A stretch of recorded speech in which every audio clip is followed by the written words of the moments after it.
Hi everyone, I'm Ewan Moore and I am the creator behind Stats Profit.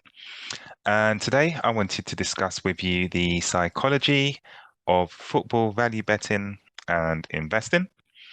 I wanted to sort of do a PowerPoint presentation just to go through and try and help you understand the mindset behind football value betting and how you can, how it does link to investing and ultimately how you can make money over the long term.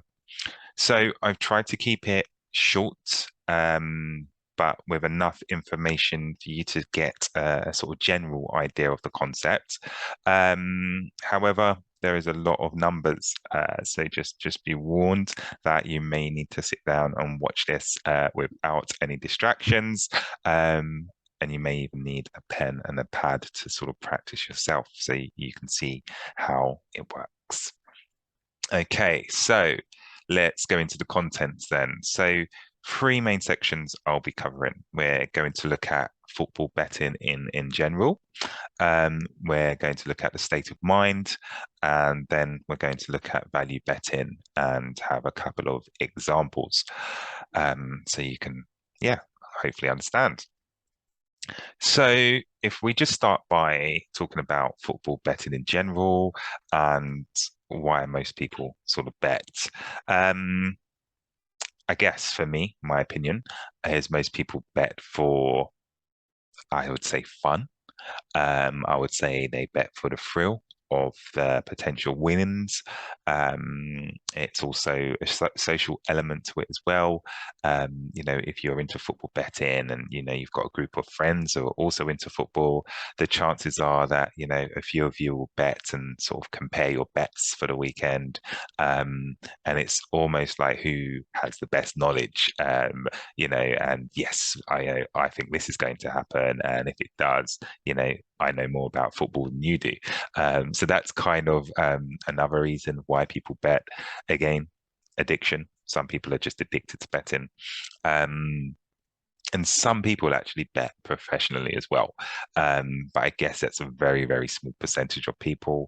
According to online, I think it's sort of less than 2% of people who bet, and there are huge amounts of people who bet. Less than 2% of them are actually professional football bettors, or should I just say professional gamblers, and make money in the long term. So that's just a general overview of why people bet. If we look at whether they're betting for short term or long term gain, uh, again, for me, that's my opinion is most people will bet for short term gain. And that is short term as literally as, today, tomorrow, over the course of a weekend. Um, you never really look, and I am talking, as a better myself previously. So, I'm going by my experience and also from friends that I know and, just doing a lot of reading as well. But the general consensus is that people bet for short-term gain. A bit like the national lottery. It's almost, the lottery draw is on a Saturday and I'm going to pick my numbers and I'm going to sit and watch draw. And if it happens, I win. If it doesn't, damn, I've lost. But I could have won. And guess what? Next week, there's another lottery draw. I'll play again. And it's pretty much like that in terms of the football betting world if you're not betting strategically and professionally. So yeah, I would say short term, definitely. It's all about that day, that weekend. Um, Very rarely will you get people talking about their bets. I've got so and so team to win the football league, which is, a whole season, and they bet one team. They might do that if they're doing lots and lots of different bets, and they might have a few sort of long-term bets, but the majority of people are betting for short-term gain. Um, Next point is around, how they make the decisions, and most people do make their betting decisions based on emotion. Um, Again, that is really bad because it's based on how they feel at that particular moment in time, how they feel about, a particular team. Um, they may just go off their how they feel about a team yet. So they might just not like a team. They might love a team. If they support a team, they're more likely to sort of bet on that team winning, regardless of how good or bad that team is. They will have a feeling, of when and you know who that team will beat.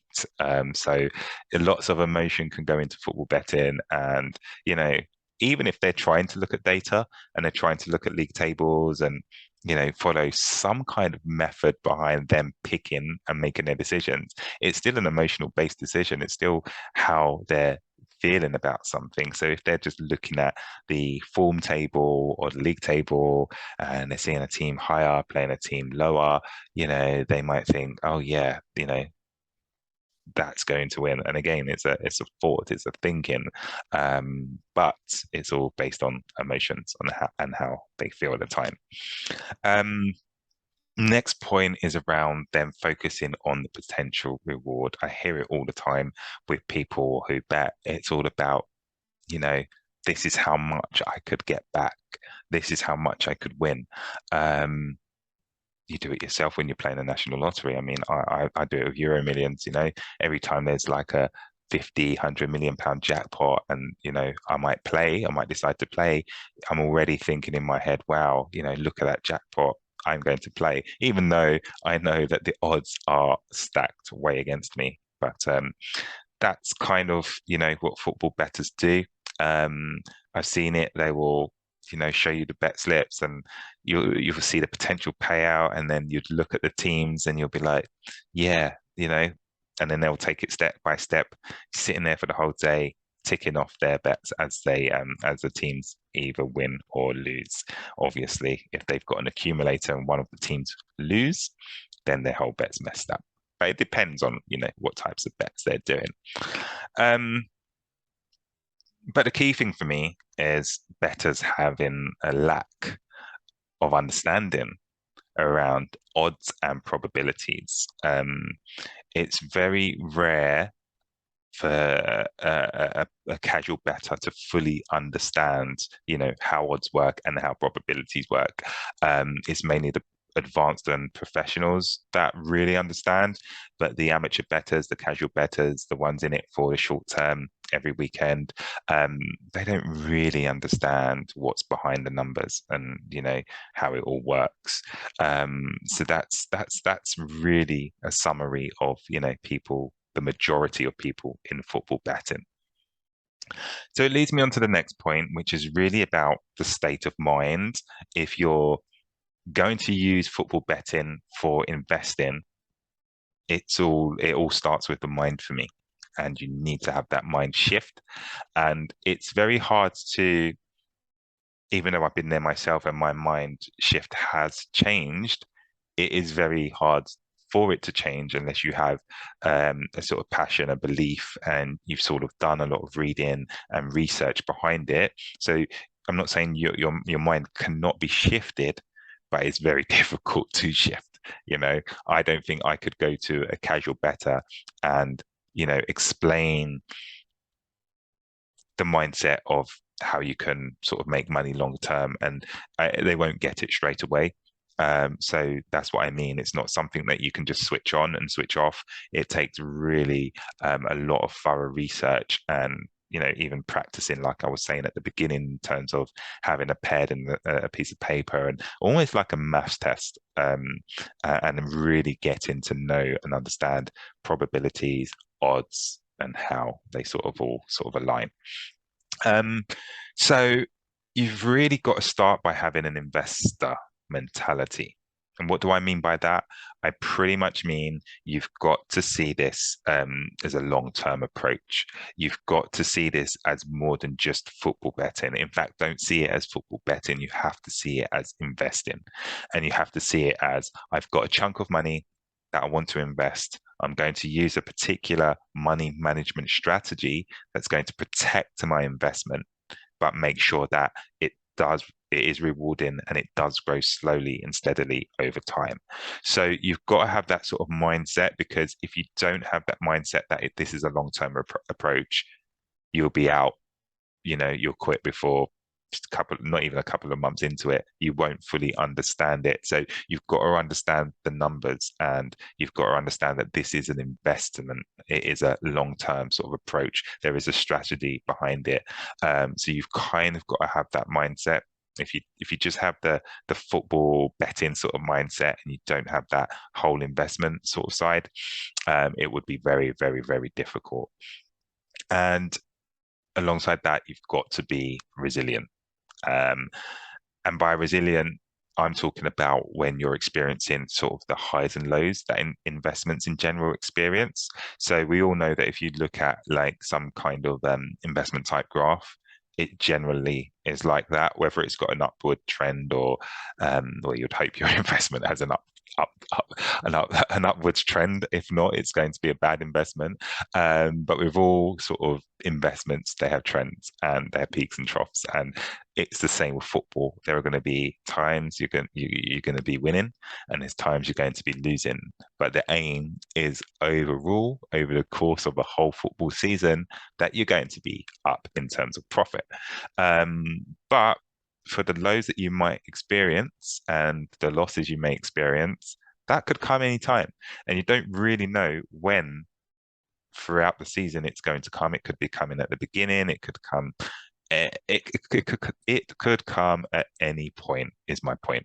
And if you are not resilient enough to understand that and stay strong when those kind of things do happen, it's going to be difficult for you to sustain the long-term journey that is needed for you to see your profit over the long term. So resilience is important.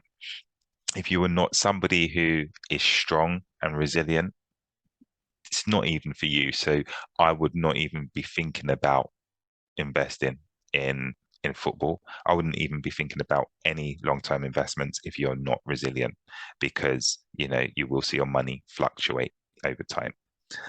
Um, Again, you have to have the state of mind of tracking and measuring your investment performance. Generally, you can write it down if you want to, but it's best to keep it in something like Microsoft Excel, where you can sort of record your bets. Track as much information as possible in terms of when these happened, how much you placed, what was the return, if you had to pay any sort of commission to the online bookmakers, etc. What the odds were that you achieved. You want to fill in as much as possible, and you want to track this, because it's important that, one, you track the data, but two, you review it over a long period of time as well. You might want to make tweaks in terms of your decisions, but you want to see your performance, and you want to be able to convert that into a graph as well, for a visual, and be able to see how your investment is, hopefully, again, slowly growing consistently over time. So very, very important point. But finally, you want to focus on the actual numbers, the data, I would say. Not just numbers, it's the actual, the data. Focus on the data and not the sport. What I mean by that is, you do not need to be sitting down watching these football matches. If you were looking at, betting professionally, I would say, or investing in football, betting, you do not want to be sitting there watching the matches that you have, a part of your investments, because you will get emotionally caught up in what's happening, and that may affect it will affect your decision making. And you might have a particular bet that you'll see the game happening, and you might decide, oh no, this is not going to happen, I'm going to bet against it, or I'm going to cash out, and you'll make all these informed decisions when, if you didn't watch the game, you wouldn't be doing. So I would say it's very important to just eliminate the personal interest in watching those matches, and just stick to the numbers, stick on placing a particular investment trade, bet, whatever you want to call it, but do not focus on the actual sport itself. You do not want to get caught up in that. I mean, it's not worth it. And then we go on to value betting. Now, value betting is an actual concept, so it is something you can search online. You can sort of go on to Wikipedia or Google, and if you want to get more knowledge and understanding, you can find it on there. I'm going to try and give you my best understanding of how I can relay it back to you. But again, it is something that if you've never heard of value betting, it's probably going to be hard for you to digest this information and really understand it. But my aim is that you get a general idea, a basic idea of how it sort of potentially works, and then you might want to explore further. Okay. Um, so value betting is all about, if I had to summarize it, I would be saying that value betting is, well, it is betting with value, but it's betting on things that are, sort of overpriced, you know, um, or underpriced, should I say, in terms of if you was thinking about like a house, if you were going to buy a house and it was valued at 300,000 by one estate agent, but then you did your particular research and you was like, actually, that house is worth, I think that house could be worth more 350 to 400K because I've took this into consideration and I've looked at this and I've looked at this. You know, it's almost like actually if it's underpriced, you can profit from it. So you would actually purchase that house for the 300 grand, and then you would sell it later on at 350 grand. So that's what value betting is in short. So it is taking advantage of missed price football matches. But remember, football value betting is particularly in football, but value betting in general can be in any particular sport. But my interest and my focus is particularly around football. So that's why, this is really all about football value betting. But we'll go into the coin toss example because this is the one that's used everywhere to try and help people understand the whole value betting concept. So we'll look at flipping the coin. So we're talking about literally an event of flipping a coin with your hand and it landing on heads or tails. So we all know that there are only two possible outcomes here, heads or tails, and therefore we have a 50-50 chance of the coin landing on either. So in terms of decimal odds, because I only focus on decimal odds, I do not really do fractional odds. I've always been into decimal odds. That would work out to be 2. So you sort of take 100, and that's 100%. You divide it by 50, and then that will be 2. So what that means is if let's say you had £1 and the odds were 2, you take that £1, you times it by the odds, and that's how much you would get back if your bets came in, if it won. And then if you lost, you lose the pound. Okay, pretty simple. How will the outcome differ then after sort of 10 rounds of flipping a coin, 100 rounds of flipping a coin, or even 1,000 rounds of flipping a coin? This is very interesting because it shows you how the numbers and patterns can change. And you should really practice this yourself, not necessarily by doing 1,000, because no one wants to sit there and flip a coin 1,000 times, but definitely, try it out with flipping a coin 10 times. And we all know that it's a 50% chance of, heads or tails. What it doesn't mean is if you take a coin and you flip it, it doesn't mean you're going to get 5 times heads and 5 times tails. It doesn't mean that. It's just a chance of that one particular event. But if you do that 10 times, you will get, different outcomes. So if you flip the coin 10 times and I flip the coin 10 times, we may not get 5-5 for mine and 5-5 for yours. It can easily get 6-4 in favor of one side or the other, or even 7-3. But you may even experience it going up to 10-0. So you may flip the coin 10 times and it might land on heads 10 times in a row, but it's still a 50-50% chance. Now, if you was to flip that same coin over 100 times, it will change. The chance that the results will change.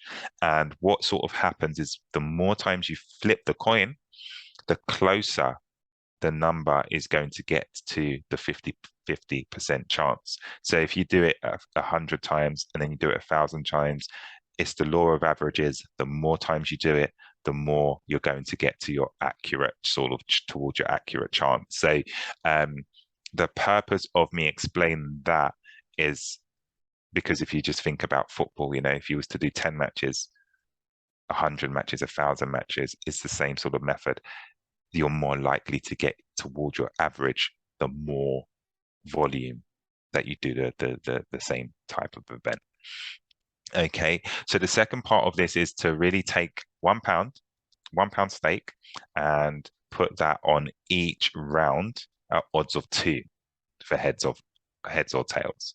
Now, let's take again this simple option here of 10. And let's say it was 50-50 and we did do it and it was 5 and 5. If you put £1 on each, you would have staked £10. You would have lost £5 and you would have won five different bets. £1 times 2 is obviously 2. You would have won that 5 times. 5 times 2 is 10. You would have won your £10 back. No profit, no loss. It's a clear break even. And that is because of the 5 and 5, so the 50%, but it's also to do with the odds being 2.00. Am I starting to lose you now with the numbers?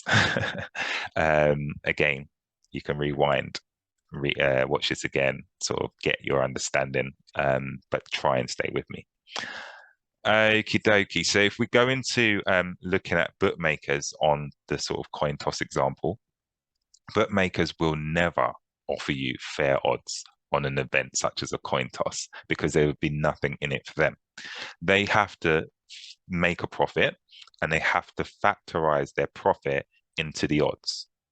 Yeah, so when they're creating the odds, they have to bear in mind they want to profit from this sort of event, this bet. So how do we price the odds in order to profit? So where fair odds for this would be 2.00 for heads or tails, bookmakers would actually offer you odds around sort of the 1.9 mark. And that would mean that, they would make that, that sort of £1.90 you would win. If it came in, you should be winning £2, but they're taking that 10 pence as their sort of commission. So for if that was the case, for every correct bet that sort of came in, you would win £1.90. And for every incorrect bet, you would lose £1. Okay, so that's the general point of that. So how would this work out over time? Well, let's look at choosing heads at odds of 1.9 that the bookmakers would give us. Okay, you would take. We're going to go with 1,000 rounds because we're looking over the long term. So let's say we went with 1,000 coin flips, and each time we did the coin toss, we put down a £1 stake. That means in total, over those 1,000 different rounds, we would have spent £1,000. But we know it's a coin toss, so it's a game of chance. So we're going to stick with our 50% win rate. And what we're saying for this example is that we had 500 winning bets of heads. All right, that's great. We know our spend was 1,000. We've spent 1,000. We're 1,000 down, but we've won 500 bets at £1.90. So we do the 500. We times it by the £1.90 that we've got back for each one of those 1,000 bets, and our total is £950. Guess what? That's resulted in a £50 loss. So the outcome of that example is that odds of 1.9 does not represent a value bet. And the reason, because we looked at it before, the odds should be 2.0. the odds that were offered to us were lower than the 2.0 at 1.9. So even though we know it still has a 50% chance, it was all about the odds. It was all about what is the odds available. So it's not about taking any type of bet you see because you think a particular outcome has a certain chance. It's all about the pricing. If the pricing does not represent value, you do not place a bet on that because you will not make money over the long term. So that those 1,000 different coin tosses, if you did that over the course of a whole year, let's say the time frame could be anything, but if you did it over the course of the whole year, you would have resulted in a £50 loss. Not worth it. So let's look at odds of 2.1. What if we found a bookmaker online that we could go to and play the coin cost game, and they were going to give us odds of 2.1 if it had landed on heads or tails? Now, we would have heads at 2.1. Again, we're going to stick to 1,000. So we've got 1,000 £1 bets, which is again still our 1,000 spend. We've still got the 50% win rate, and we've still got 500 winning bets. So remember, we are down £1,000 from our initial sort of stake, our initial investment. We won 500 bets, but we won 500 bets at odds of 2.10. So that means for every bet we win, we're getting back £2.10p. So you take your 500 winning bets, you times that by your £2.10p, and then your total is £1,050, which is resulting in a £50 profit. Now, the outcome there is odds of 2.1 represents a value bet. And that's what I mean. It's all about in the pricing. So because we knew that the chance was 50%, we know the chance is 50%. We know if we convert that 50% into decimal odds, it's a 2. If we can find odds that are higher than the 2, that for that chance, we will that is what you call a value bet. If it's lower, then it's not a value bet. You should not be making a bet. So hopefully you're starting to understand the coin toss example. But again, this is something you can practice on paper by writing the results down, or Microsoft Excel, or just get a coin and practice and sort of look at that yourself. It's very easy to understand once you start seeing it and practicing it. So how does this apply then in football betting? For me, it's actually very simple. Once you understand the coin toss example, it starts to get very, very simple because it's actually the same concept. It's just using different words. Okay. So instead of using heads or tails, well, firstly, instead of flipping the coin, we're talking about a football match. And instead of using heads or tails, we're talking about either winning your bet or you're losing your bet. Use the odds available to find out what the implied chance is. And the reason why it's called the implied chance is because, one, you've got the bookmakers sort of overround the cut that they take from pricing their odds. But two, you never really know. You can never predict a football match's probability to the exact, it's a science. It's there's 11 different people on each team. It's a game of skill with an element of chance. So skill is the main part. So you can't really predict it to 100% accuracy. You can do it as close to that as possible. You can probably get 99 point something, but it's never 100% accurate in terms of the odds. So it's an implied chance. So what you do is you find a particular match outcome selection. You find the decimal odds. So you then do 1 divided by your decimal odds will give you the applied chance in terms of a percentage. And that's how you get to understand what percentage or likelihood that event team has in terms of winning. Okay. So again, these are things that you can always practice on paper, even in Excel again, and just get to understand. So you can, go online, find football prices, football match outcomes on at bookmakers, take the decimal odds, literally do 1 divided by the odds, and you will start to see, okay, this is the chance this event has of winning. This is the implied chance.